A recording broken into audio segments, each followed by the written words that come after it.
intimidad con Dios y allí decirle lo mucho que Él es para nosotros. Amén. Quiero invitarle que vaya conmigo a la carta del apóstol Pablo a los Filipenses, la iglesia en Filipos, el primer lugar de Europa que recibió el Evangelio. Y vamos a continuar así el estudio expositivo de esta carta. Estamos todavía en el capítulo 1 y hoy nos corresponde desde el versículo 12 hasta el 30. Filipenses capítulo 1, versículos del 12 al 30, y así seguimos la serie La vida de gozo, el estudio expositivo de esta carta. Y mientras usted lo busca y mantiene su Biblia abierta allí, o mantiene su iPad o su computadora o su teléfono con esa escritura allí, quisiera mostrarles unas imágenes como introducción a nuestro sermón hoy. Y quiero que vean, quiero que se pongan los lentes y vean el gozo. Estamos hablando de gozo, ¿verdad? La vida de gozo. Quisiera pedirle que se pongan los lentes y puedan ver el gozo en las personas en esta imagen. Veamos la primera.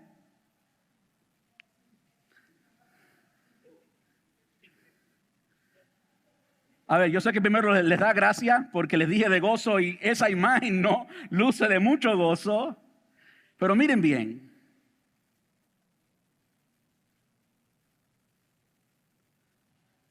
Esta segunda imagen, hay una serie que mi esposa y yo hemos visto y este muchacho se llama Alex Honnold. Y en esa imagen y en la próxima, él está haciendo lo que se conoce como free solo. En otras palabras, está escalando el Capitán. El Capitán es una de las montañas más altas del parque de Yosemite en California. Estuvimos allí no hace mucho y es majestuoso.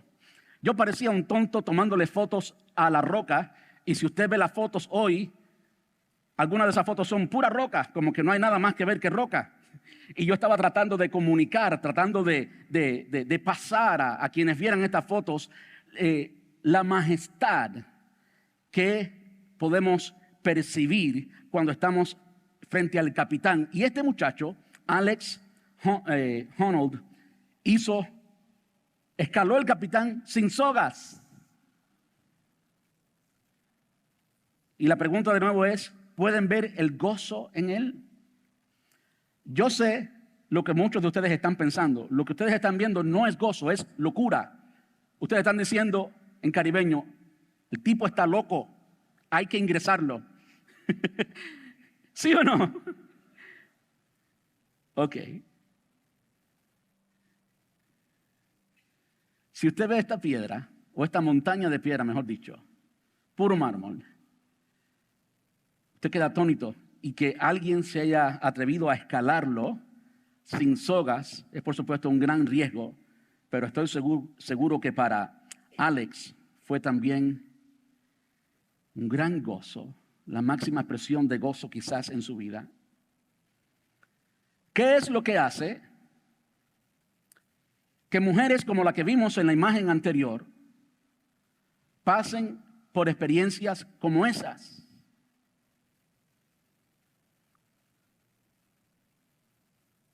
Mi corazón se duele con aquellas mujeres que no han podido dar a luz. Me tomó un poquito de tiempo escoger esa imagen por esa razón. Pero creo que todos entendemos y estamos de acuerdo que lo que hace de esa experiencia una experiencia de gozo, aunque claro, en esa imagen fue al mismo tiempo, simultáneamente, sin violar una a la otra, fue una experiencia de mucho dolor, de mucho sufrimiento, en cierto modo, pero aún así no dejó de ser una experiencia de gozo. Creo que toda madre que está en este lugar posiblemente esté de acuerdo conmigo. Yo, aunque parezca, no he tenido la experiencia y jamás la voy a tener. Perdónenme. Yo no sé cómo se siente, pero lo que he oído es que sí, hay mucho dolor, pero también hay mucho gozo. ¿Por qué? Hay tanto gozo, aún en medio del dolor, a la hora de una madre dar a luz. ¿Por qué? Por el propósito. Sí, el propósito. Si estuviera en un centro de cirugías, y gracias a Dios hoy por hoy las cirugías no se hacen en sangre fría, si no hay anestesia, por supuesto, eso usted no siente el dolor. Cualquier experiencia quirúrgica o cualquier experiencia de dolor que no tiene un buen propósito, pues usted la sufre. Pero dar a luz creo que es una de esas experiencias que se sufre, pero también no hay gozo que se compare con eso. ¿Cierto? Igual para Arnold o para Honnold o Alex. Ustedes miran la imagen de él escalando el Capitán en Yosemite Park.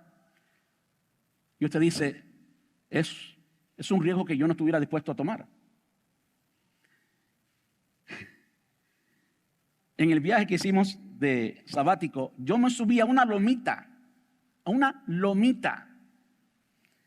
Y yo soy una de esas personas que le gusta experimentar, vivir la libertad. Y yo me subí corriendo a la lomita, parecía una cabra de montaña, brincando y demás. Y me causó problemas con mi esposa, porque ella me dijo, ¿qué tú crees que tú eres?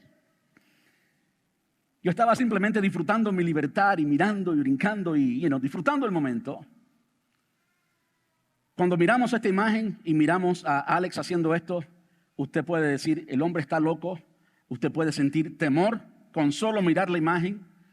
Pero él, mientras, estoy seguro que tenía cierto tipo de temor, al mismo tiempo sentía un gozo profundo. ¿Por qué? Y el denominador común aquí es lo siguiente, es propósito, es pasión, es motivación. Algo que hace que pasemos por experiencias como esas, lo que hace que un doctor sea doctor, a pesar de pasar por los dolores de la escuela, tanto tiempo estudiando, aquellos que terminan, que casi todos terminan con un student loan, con un préstamo estudiantil gigante y tienen que pasar por el dolor de pagar ese préstamo estudiantil y después las largas horas que lleva la vida de un doctor, la vida de sacrificio que lleva la vida de un doctor. Y aún más, para mí lo que más significa en la vida de un doctor, que tampoco lo soy, pero yo no sé cómo yo me sentiría teniendo en mis manos la vida de una persona y que la vida de esa persona físicamente dependa de cierto modo de lo que yo haga y que mi trabajo sea bueno. Ese cargo de conciencia sería un cargo de conciencia muy grande en caso de que yo cometa un error. No sé cómo ellos pueden manejarlo. Pueden manejar tanto tiempo sin ver a su familia, pueden manejar las horas que están en guardia y tienen que llamarlo a las 2 de la mañana y a las 2 de la mañana, esté donde esté, tiene que salir, demás y demás. No imagino eso, porque hay personas que eligen ser un doctor y hacer todo lo necesario y terminan siéndolo y ejerciéndolo bien por el propósito. Tienen un propósito en la vida, entienden que nacieron para eso, entienden que se prepararon para eso y terminan haciéndolo y no hay nada que les vuelva atrás porque lo hacen con pasión, lo hacen con entrega. El denominador común es eso, es la motivación, es el propósito. ¿Por qué digo esto? Porque hoy vamos a hablar acerca de gozo en el sufrimiento. Gozo en el sufrimiento.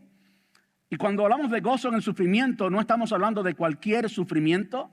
Es decir, no estamos hablando en este caso del sufrimiento que naturalmente nos causamos a nosotros mismos cuando tomamos malas decisiones. No estamos hablando del sufrimiento que es consecuencia de malas acciones, sino estamos hablando de el sufrimiento por el evangelio. Cuando miramos este capítulo, el capítulo 1 de la carta a los Filipenses, y leemos en el versículo 12, quiero que veamos cómo compartir el evangelio, compartir la buena noticia era el propósito de la vida del apóstol Pablo. Su vida entera giraba alrededor de compartir el evangelio. El apóstol Pablo, aunque por un tiempo fue el mayor antagonista del evangelio, quien perseguía a los cristianos, quien encarcelaba a los cristianos, En camino a Damasco se encontró con el Señor Jesús. Y cuando él se encontró con el Señor Jesús, su vida cambió totalmente y dejó de ser el peor antagonista de la iglesia o en contra de la iglesia a ser el mejor protagonista de la iglesia. Y desde ese entonces en adelante su vida se llenó de propósito. Él entendió, en ese momento, él entendió que desde antes de la fundación del mundo, como él escribe después a la iglesia en Éfeso, que desde antes de la fundación del mundo, el Señor lo había conocido y que en el tiempo preciso el Señor lo había llamado y que le había provisto un camino de salvación para él, que era la gracia salvífica del Señor Jesús, y que en el tiempo en que él lo llamó en el camino a Damasco, era el tiempo preciso para que él se entregara al Señor. Él entendió el evangelio y después toda su vida fue absolutamente para la causa del evangelio, y eso es lo que debe marcar a cada discípulo. Estamos hablando, por supuesto, de la vida del apóstol Pablo. Yo sé que usted no se siente como el apóstol Pablo. Yo tampoco me siento como el apóstol Pablo. Nadie aquí es el apóstol Pablo. No tenemos el mismo llamado, no tenemos las mismas capacidades que tenía el apóstol Pablo. Pero permítame decirle algo. El apóstol Pablo vivió en el tiempo que vivió, nació donde nació, de Tarso, ¿verdad que sí? ¿Por qué? Porque el Señor, en su soberana voluntad, en el puro afecto de la voluntad de Dios, Dios quiso que Pablo naciera en ese tiempo, porque iba a ser útil en ese tiempo. De la misma forma, el Señor nos hizo a cada uno de nosotros y nos hizo en este tiempo, y nacimos donde nacimos, y hoy estamos aquí por un propósito divino. Tú y yo tenemos un propósito divino, tenemos una huella digital única y un propósito único de parte del Señor. Y cuando entendemos ese propósito y vivimos de acuerdo a ese propósito, entonces, toda experiencia que pueda parecer sufrimiento para el resto del mundo, nosotros podemos pasarla y nunca jamás apagará nuestro gozo. Porque entendemos el propósito. ¿Qué tal si vamos allí y lo leemos? Filipenses capítulo 1, versículos del 12 al 30. Voy a leerlo bien rapidito. Dice: además, mis amados hermanos, quiero que sepan que todo lo que me ha sucedido en este lugar ha servido para difundir la buena noticia. Pues cada persona de aquí, incluida toda la guardia del palacio, sabe que estoy encadenado por causa de Cristo. Y dado que estoy preso, la mayoría de los creyentes de este lugar han aumentado su confianza y anuncian con valentía el mensaje de Dios sin temor. Es cierto que algunos predican acerca de Cristo por celos y rivalidad, pero otros lo hacen con intenciones puras. Estos últimos predican porque me aman, pues saben que fui designado para defender la buena noticia. La buena noticia es el evangelio. Los otros no tienen intenciones puras cuando predican de Cristo. Lo hacen con ambición egoísta, no con sinceridad, sino con el propósito de que las cadenas me resulten más dolorosas. Pero eso no importa. Sean falsas o genuinas sus intenciones, el mensaje acerca de Cristo se predica de todas maneras, de modo que me gozo y seguiré gozándome, porque sé que la oración de ustedes y la ayuda del Espíritu de Jesucristo darán como resultado mi libertad. Tengo la plena seguridad y la esperanza de que jamás seré avergonzado, sino que seguiré actuando con valor por Cristo como lo he hecho en el pasado. Y confío que mi vida dará honor a Cristo, sea que yo viva o muera. Pues para mí, vivir significa vivir para Cristo y morir es aún mejor. Pero si vivo, puedo realizar más labor fructífera para Cristo. Así que realmente no sé qué es mejor. Estoy dividido entre dos deseos. Quisiera partir y estar con Cristo, lo cual sería mucho mejor para mí. Pero por el bien de ustedes es mejor que siga viviendo. Al estar consciente de esto, estoy convencido de que seguiré con vida para continuar ayudándolos a todos ustedes a crecer y experimentar la alegría de su fe. Y cuando vuelva, tendrán más razones todavía para sentirse orgullosos en Cristo Jesús de lo que Él está haciendo por medio de mí. Versículo 27, sobre todo, deben vivir como ciudadanos del cielo, comportándose de un modo digno de la buena noticia acerca de Cristo. Entonces, sea que vuelva a verlos o solamente tenga noticias de ustedes, sabré que están firmes y unidos en un mismo espíritu y propósito, luchando juntos por la fe, es decir, la buena noticia. No se dejen intimidar por sus enemigos de ninguna manera. Eso les dará por señal, eso les dará por señal a ellos que serán destruidos, mientras que ustedes serán salvos aún por Dios mismo. Pues a ustedes se les dio no solo el privilegio de confiar en Cristo, sino también el privilegio de sufrir por Él. Estamos juntos en esta lucha. Ustedes han visto mi lucha en el pasado y saben que aún no ha terminado. Estas fueron las palabras del apóstol Pablo en su primera carta, justo después de saludar a esta iglesia. La semana pasada vimos en la introducción y en los primeros versículos, aprendimos que la iglesia, y estoy leyendo de mis notas de la semana pasada, la alegría en la vida cristiana no viene de circunstancias favorables, sino de tener plena confianza en Dios. La alegría, el gozo en la vida cristiana no es el producto o el resultado de tener circunstancias favorables, sino de tener plena confianza en Dios. Ese es el meollo del asunto. Cuando entendemos lo que importa, como decía uno de los versículos del sermón pasado, cuando entendemos lo que realmente importa, fueron las palabras de Pablo, entonces todo lo demás está bien. Lo que realmente importa es lo que es eterno. No tengo mi cartera aquí, pero todo lo que se puede comprar con dinero es pasajero. Todo lo que se puede comprar con dinero es pasajero. No tiene tanto valor como a veces le damos. Lo que tiene valor son las personas, es el alma, es lo que es eterno, es lo que dura para siempre. Si usted compra algo hoy, para hacer una comparación más práctica quizás, y usted sabe que es desechable, que el día de mañana después de usarlo no va a servir, ¿verdad que usted no le da mucho valor?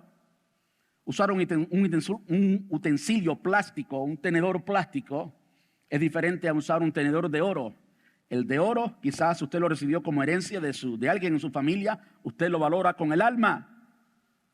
Pero el plástico, usted lo usa y ni siquiera piensa.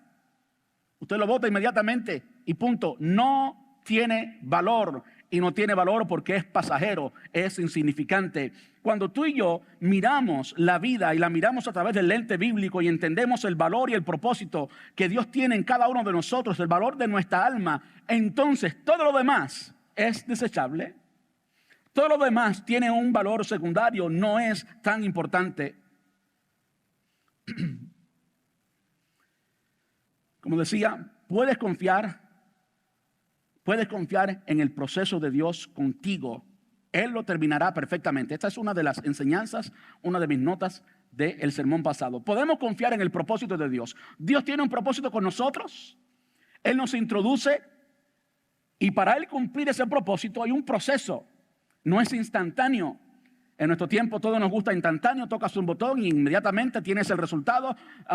Le preguntas a ChatGPT y enseguida tienes la respuesta. Le preguntas a Google, le preguntas a Alexa, le preguntas a Siri y haces una pelea entre ellas, pero tienes una respuesta inmediata, ¿verdad que sí? Bueno, en la vida cristiana no es así. Hay un proceso y Dios nos pone en ese proceso. Y hay veces que estamos en el proceso y estamos muy felices porque lo estamos disfrutando.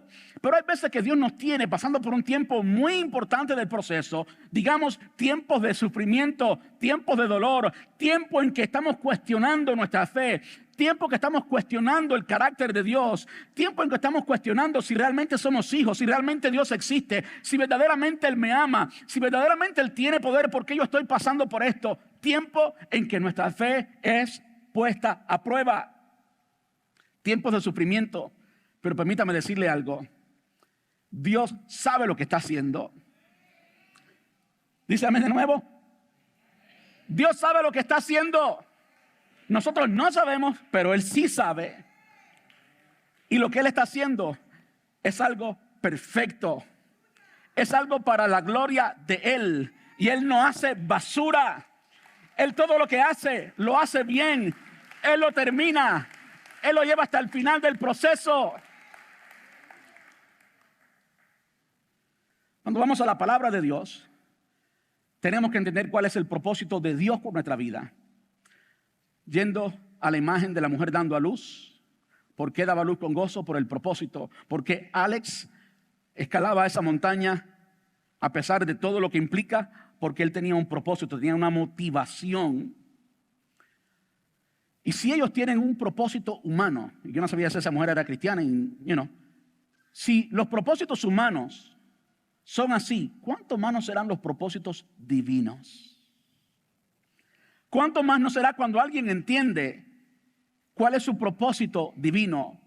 Y lo primero que yo quisiera hacer hoy es ir a la palabra de Dios y encontrar que tenemos propósito en el Señor. Y no tiene que ver específicamente con que seas un pastor o que seas un misionero, que seas un maestro. No necesariamente tiene que ver con eso. Hay veces que nos encerramos solamente en estas categorías y pensamos que si no somos algún tipo de ministro dedicado al evangelio, no tenemos propósito. Permítame decirle que mientras que seas cristiano, tienes propósito. Dios tiene un propósito contigo.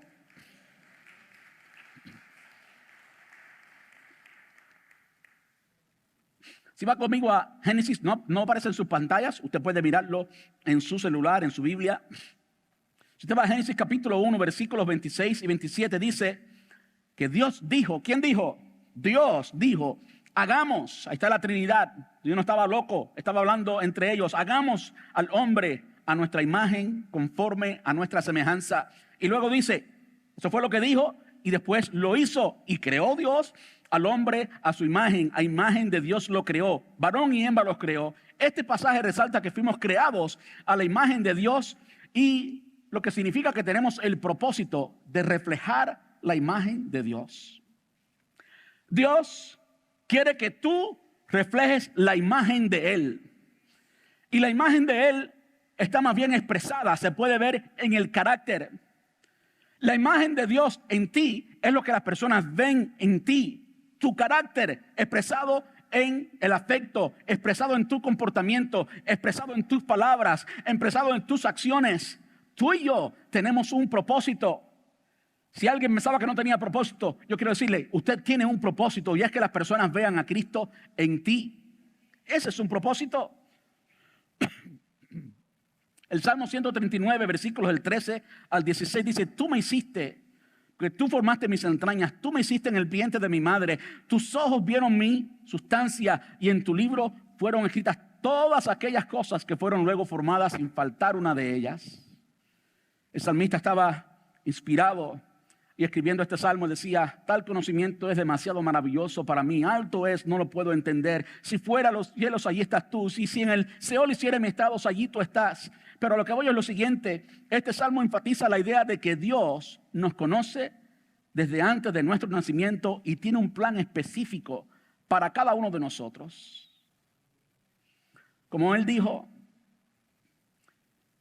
tú me creaste y en tu libro estaban escritas todas aquellas cosas que fueron luego formadas. Eso es propósito. Dios tiene un propósito especial, único contigo. Tú eres importante para el Señor. En Efesios capítulo 2 y versículo 10 dice, porque somos hechura suya. A esto me refería antes. Cité básicamente esto hace unos minutos.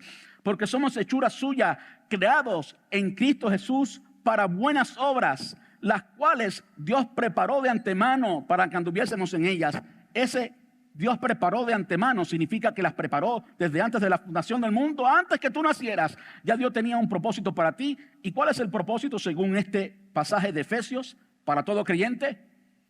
Buenas obras. Que tu fe sea visible, sea tangible, que prediquemos a través del testimonio. Buenas obras, creo que es una de las cosas que el mundo más necesita hoy, más que tantas palabras que son importantes y no son reemplazables por las obras.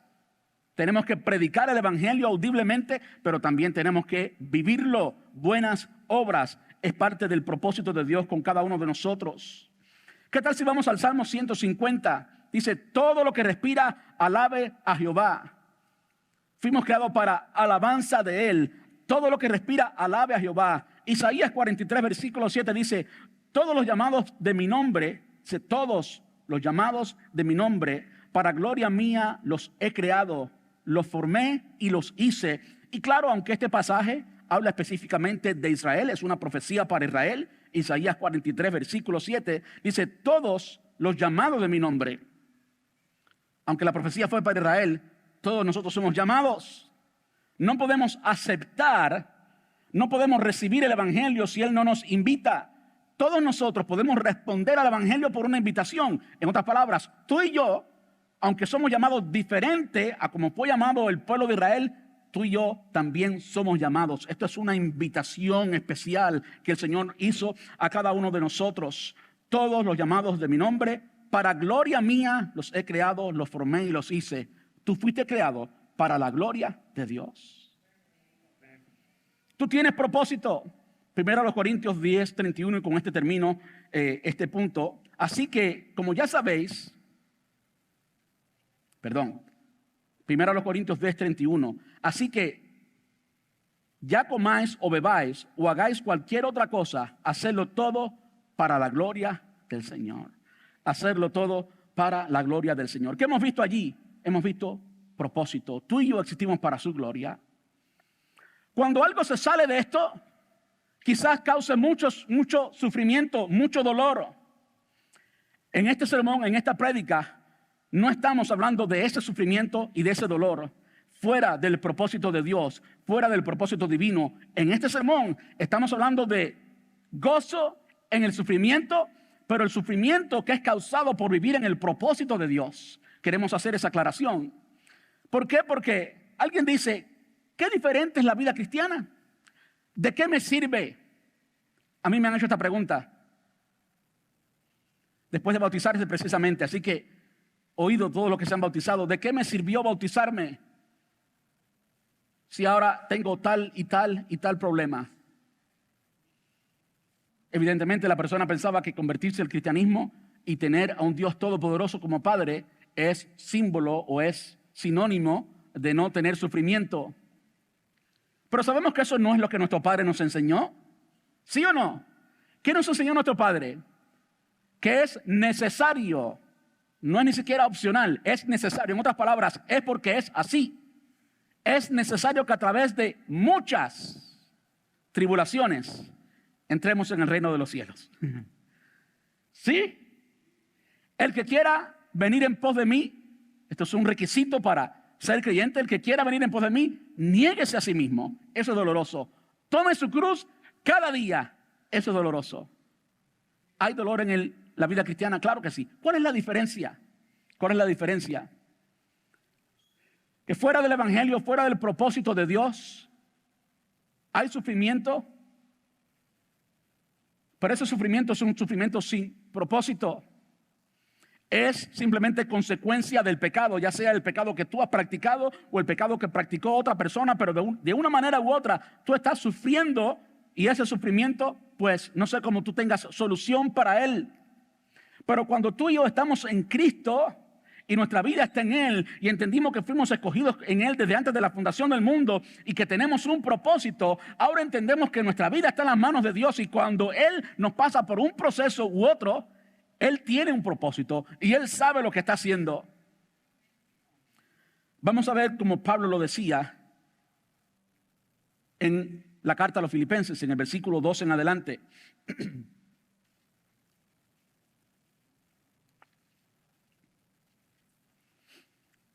Ahora, si alguien no estuvo aquí la semana pasada, quiero recordarle brevemente. El apóstol Pablo estaba escribiendo a los cristianos en Filipos, una iglesia que básicamente nació como producto de Lidia, la vendedora de púrpura, y su familia, y el carcelero.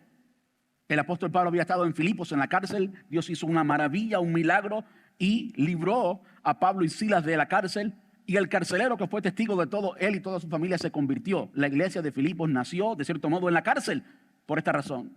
Y muchos años después, el apóstol Pablo estaba en Roma escribiéndole a los cristianos en Filipo y estaba preso, estaba en la cárcel. Ese es, en una forma muy resumida, el contexto. Dice el versículo 12, además, mis amados hermanos, quiero que sepan que todo lo que me ha sucedido en este lugar ha servido para difundir la buena noticia.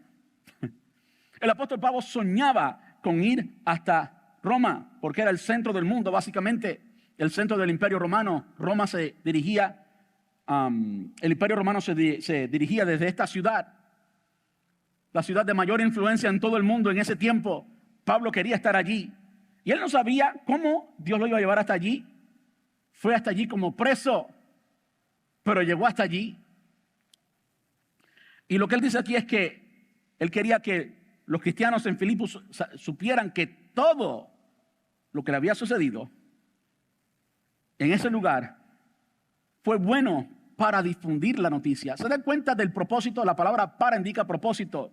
Quiero que sepan que todo lo que me ha sucedido en este lugar ha servido para difundir la buena noticia. En otras palabras, si tiene propósito, bienvenido sea. ¿Hay dolor? ¿Dar a luz? ¿Hay un propósito grande? Bienvenido sea. ¿Qué madre no quiere dar a luz? Pues cada persona, escuche cómo él lo ejemplifica ahora, cada persona aquí, incluida toda la guardia del palacio, sabe que estoy encadenado por causa de Cristo. El apóstol Pablo, dice la tradición, que estaba atado con cadenas, lo dice literalmente aquí, por supuesto, encadenado a soldados. Cada 6 horas se rotaban, 4 soldados al día, de modo que el apóstol Pablo tenía una oportunidad única, extraordinaria, de predicarle. ¿Usted entiende lo que es una audiencia esclava? Esto era, con toda certeza, una audiencia esclava. Tenían que estar, aunque Pablo estaba atado, ellos también estaban atados a Pablo. Tenían que escucharlo por 6 horas. Imagínense estar atado al apóstol Pablo por 6 horas. Dice aquí que todos los del palacio supieron de la fe en Cristo Jesús. Al final, cuando terminemos el estudio, vamos a ver que al final dice el apóstol Pablo a la iglesia en Filipo: los de la casa del César les saludan. ¿Le da un aplauso al Señor? ¿Usted entendió eso? Los de la casa del César los saludan. Dios tiene su plan, Dios tiene su propósito, y puede ser que tú termines injustamente en la cárcel. Dios sabe lo que está haciendo, pero Él tiene su propósito, y si es para su gloria, bienvenido sea. Vamos a sufrir, vamos a tener el privilegio de sufrir por el evangelio.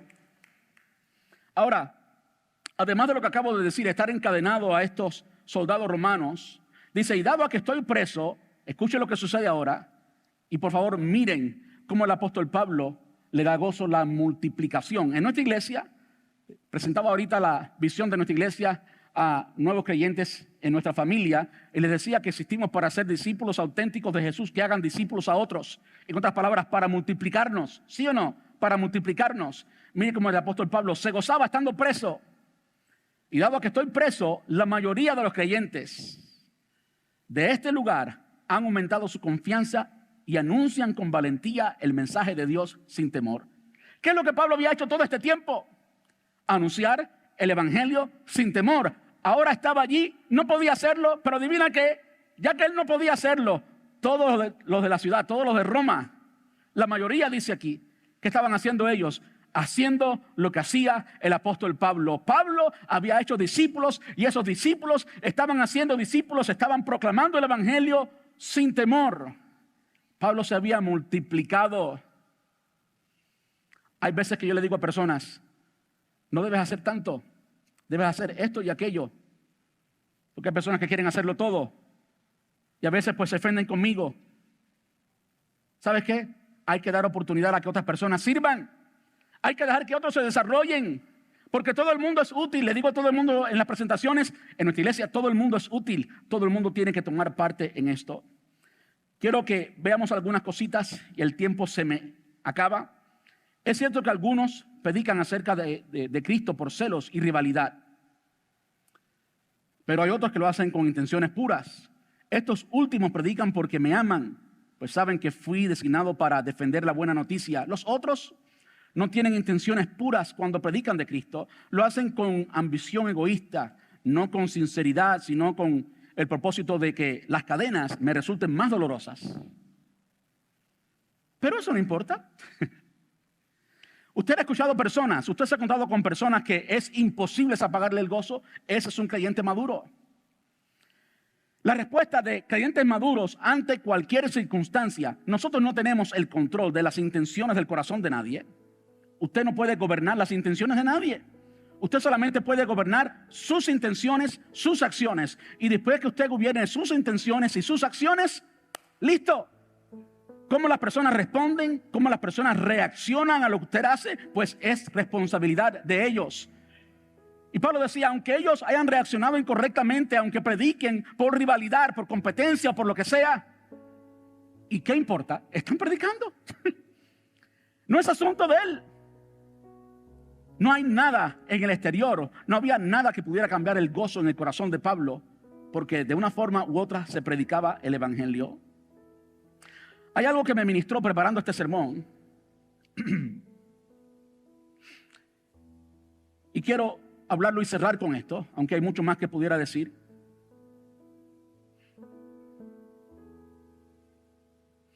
En el versículo 19 dice, pues, porque sé, escucha esto, que la oración de ustedes y la ayuda del Espíritu de Jesucristo darán como resultado mi libertad. Pablo le estaba escribiendo a los cristianos en Filipo una carta de agradecimiento por ellos cuidar a Pablo y por la ofrenda que le enviaron a Pablo. Y en la carta le dice esto: porque sé que la oración de ustedes y la ayuda del Espíritu Santo darán como resultado mi libertad, dijo él. Escuche lo que dice el versículo 20, tengo la plena seguridad y la esperanza de que jamás seré avergonzado, sino que seguiré actuando con valor por Cristo, como lo he hecho en el pasado, y confío que mi vida dará honor a Cristo. Después habla de que si él vive o si él muere, igual. Y habla del beneficio de estar con Cristo, pero si está con Cristo, si él muere y está con Cristo, pues entonces no puede hacer mucha obra misionera. Entonces él no sabe entre estas dos cuál es mejor. Lo cierto es que la vida del apóstol Pablo, como la vida de cada uno de nosotros, está en las manos del Señor. Usted sabe, esa es la clave para que usted pueda vivir una vida cristiana llena de gozo. Quiero decirlo de nuevo, su vida y mi vida está completamente en las manos del Señor. No somos huérfanos, tenemos un Padre que realmente nos ama. No somos huérfanos, tenemos un Padre que todo lo puede, que realmente tiene un propósito especial con cada uno de nosotros, y eso está en sus manos. El propósito se va a cumplir completamente, como dijimos la semana pasada, completamente, lo va a cumplir perfectamente, no le faltará absolutamente nada. Ahora, el apóstol Pablo estaba expresando aquí su disposición. Estaba sacando gozo de adentro porque él tenía gozo.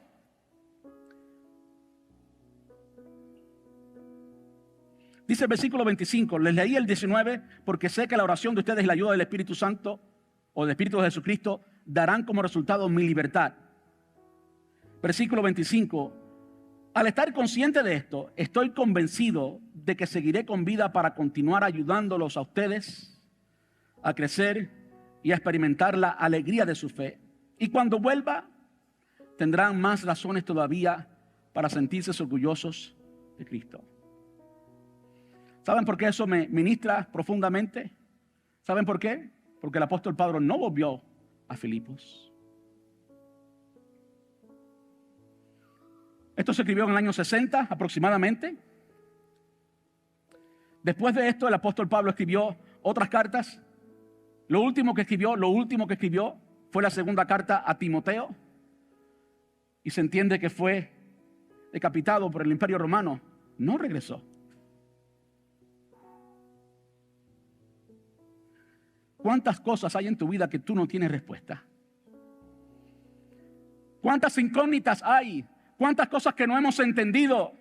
Pero ¿sabes qué? Podemos ir a la tumba predicando con alegría que nuestro Dios es fiel. Permítame decirlo lo último. Permítame decir lo último. Que para que un árbol crezca y dé mucho fruto, la semilla tiene que morir. Para que un árbol se multiplique, la semilla tiene que morir y entonces el árbol crece y da fruto. Si la semilla no muere, el árbol no da fruto. Yo no entiendo los planes de Dios. Si los entendiera, quizás eso probara que son planes que no son de Dios.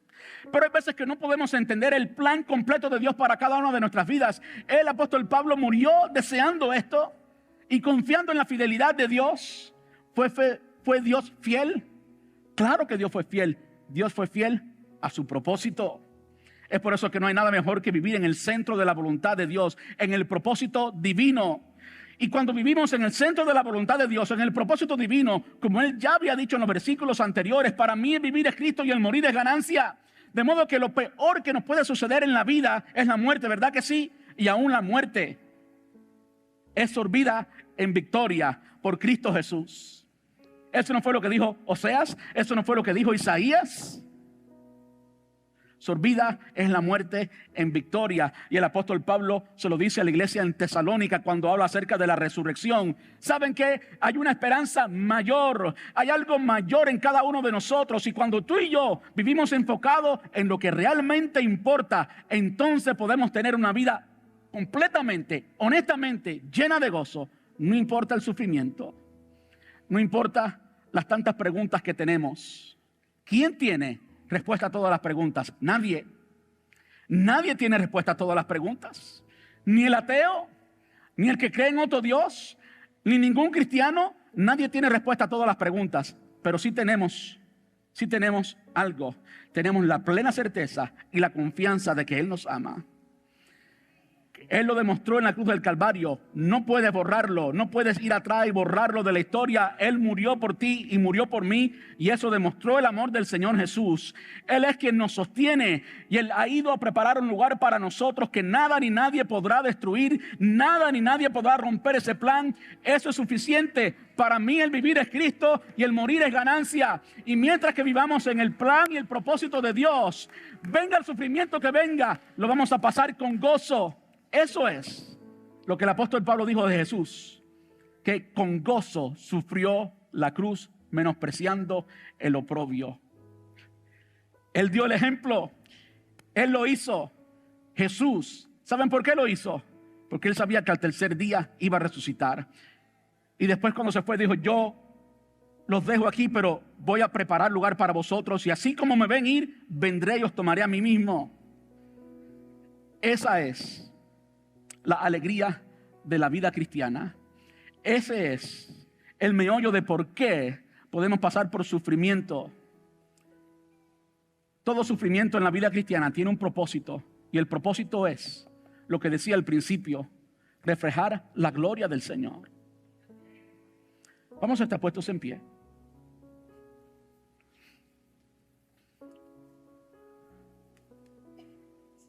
Hace ya un par de años, por eso no me acuerdo, preparando un sermón parecido a este, estudié de alguien, un pastor muy conocido, muy popular. Y en su oficina, él tenía un cuadro que decía que él había aprendido a respetar a los hombres que habían sido experimentados en quebranto, experimentados en sufrimiento. Porque de allí Dios hace algo glorioso. Dios hace algo maravilloso. La persona que sufre sin Cristo se amarga. Pero el que sufre con Cristo es transformado a la imagen de Dios. Refleja la gloria de Dios. Refleja el carácter de Dios. Refleja el amor y la ternura de Dios. ¿Y quién de los profetas y quién de los apóstoles no experimentó sufrimiento? Todos experimentaron sufrimiento. Eso es vivir una vida llena de gozo. No hay cantidad de sufrimiento suficiente que pueda apagar la llama de gozo en el corazón de un creyente que conoce a Cristo. Si hay alguien en este lugar que quiere hoy recibir al Señor,